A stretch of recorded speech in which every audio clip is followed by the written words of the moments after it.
Bryce Mitchell is fighting Gene Silva in April. Now, who's going to win this fight? Well, first of all, who's going to win this fight? Let's take a look at their latest performances, in which Bryce Mitchell fought Josh Emmett, in which Josh Emmett knocked out Bryce Mitchell in round 1. Mitchell took the center. And after this, Bryce Mitchell wanted to fight Kron Gracie, in which both started out very slow until Bryce Mitchell picked it up, slammed and knocked out Kron Gracie in round 3. Now let's take a look at Gene Silva's latest performances, in which he fought Drew Dober, in which both started out very fast in round 1 until Gene Silva rocked Drew Dober in round 2. Challenge.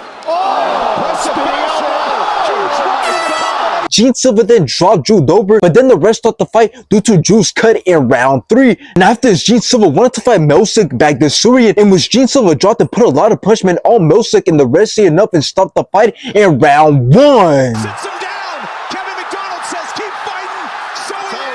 Now, the UFC and Dana White obviously hate Bryce Mitchell for the dumb shit that he's been saying on the internet, and Gene Silva actually called out Bryce Mitchell, saying that if Dana White wants him to educate Bryce Mitchell for the nonsense that he has been saying, then he'll do it. And now we got this fight, and it's going to be very entertaining to watch, because if you look at Gene Silva, it is obvious that he is the more dangerous fighter, as he has 15 wins, 12 knockouts, 2 submissions, and he only has 2 losses, and those losses were early in his career, as he's now on a 12-fight winning streak. So Gene Silva looks to be a very dangerous guy for Bryce Mitchell, because if you look at Bryce Mitchell, we see that he only has 1 knockout win in his whole MMA career, and that was in his last fight. And when seeing him fight, it is obvious to see that he lacks the skill, speed, and power compared to Gene Silva, and he has a glass jaw. He can take a punch from heavy hitters, and that's exactly what Gene Silva is. He has crazy power, and he can mix up the striking really well. So it is obvious that Gene Silva easily wins this fight on the feet. Bryce Mitchell's only chance at winning this fight is to take the fight to the ground and look towards controlling Gene Silva and looking for a submission, which that won't be easy. So, and then I got Gene Silva absolutely destroying and embarrassing Bryce Mitchell, and I think he could stop him in under 2 rounds. This fight should not go the distance, and there's no way that Bryce Mitchell can win this fight. And if Gene Silva does manage to win this fight, that means he enters into the ring, since Bryce Mitchell is ranked number 13.